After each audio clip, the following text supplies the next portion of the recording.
The announcement of a wedding usually stirs up the whole family, doesn't it? Usually both families. And when it seems like, oh, this is a match made in heaven, friends and relatives of the couple are delighted.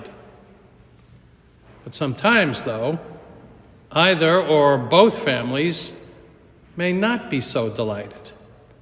A feeling may float among them that this is not exactly a match made in heaven, and conversations may go amongst the family, usually out of the couple's earshot, that maybe this union, to say the least, is going to wind up being a big risk. Well, we're having one of those conversations today, right now around our own Eucharistic dinner table. It is a family conversation, and it is about an engagement, a marriage between a very unlikely pair. And the readings from Isaiah that Kirsten proclaimed for us so wonderfully, and the Gospel of John today, that fits perfectly hand in glove. Isaiah is talking to a people that are in exile. Israel has been devastated because they didn't trust God to care for them. And so they broke the covenant and they made a bunch of really bad decisions and political alliances with pagan nations against the Babylonians. And so the Babylonians then swept in and destroyed Jerusalem.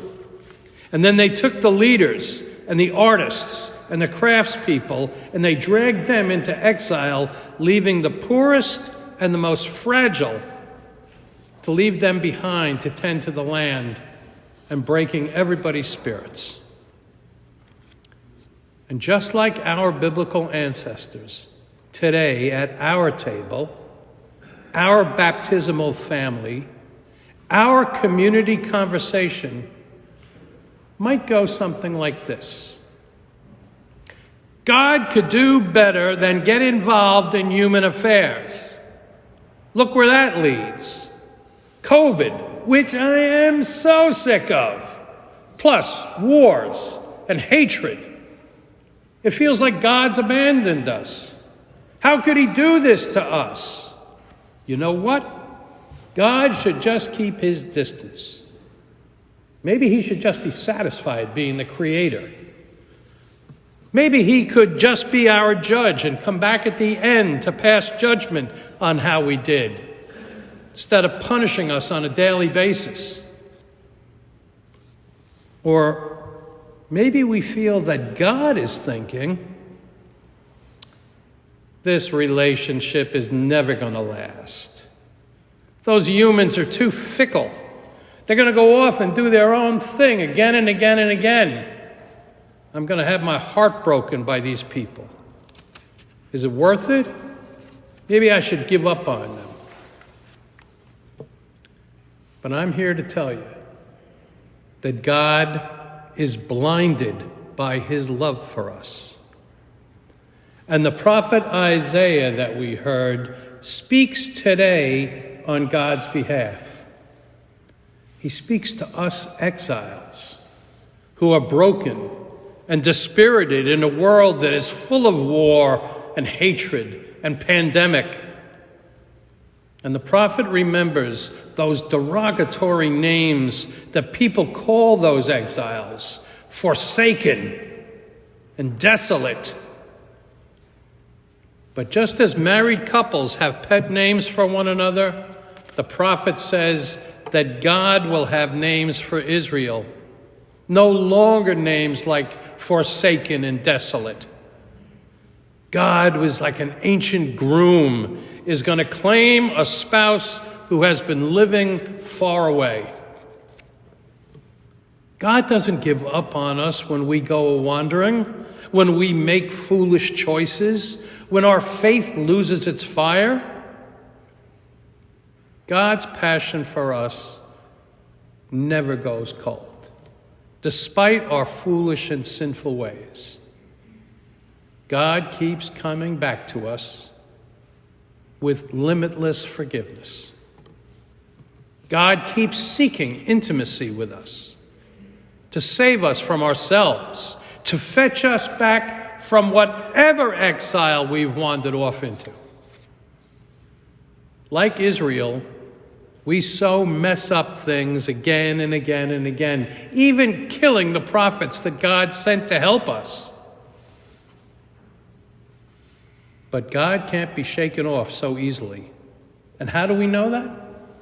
Because Jesus arrived at a wedding feast in Cana, and if we heard the prophet Isaiah today in conjunction with that, we realize that this wedding is not just a wedding of an unknown couple in some small backwater village whose location is now lost to history. Jesus' presence at that wedding and what he does there, that is the announcement that he is the long-awaited Messiah, the bridegroom who has come back to claim his bride. Jesus is the host of that banquet, and he provides super abundant wine, 30 to 60 gallons in each jar. It's just as the prophets promised. God is an extravagant lover who will provide a banquet that's got plenty of food and choice, rich wine. That superabundance of wine, that's a symbol for us. Maybe we did wander off into exile, but we have returned to this wedding feast once again to meet our God, our daring and persistent lover, who never gives up on us, who always welcomes us back, who always offers us a new beginning again and again. And he calls us by an endearing pet name, my delight. Try that name on for size, just for a day, or a year, or a lifetime. No matter what happens, no matter what standards we use to measure ourselves, we hear God's loving voice call us my delight. And I know by any standard of measurement, that just doesn't make any sense. But what if we tried it on and wore it and embraced that title that God gives us in Jesus, our bridegroom? What would it do to our sense of ourselves? How would it affect our faith in God? And what about our neighbor, whom God reaches out to with that same love that we have received? How should we treat one another who God also calls my delight?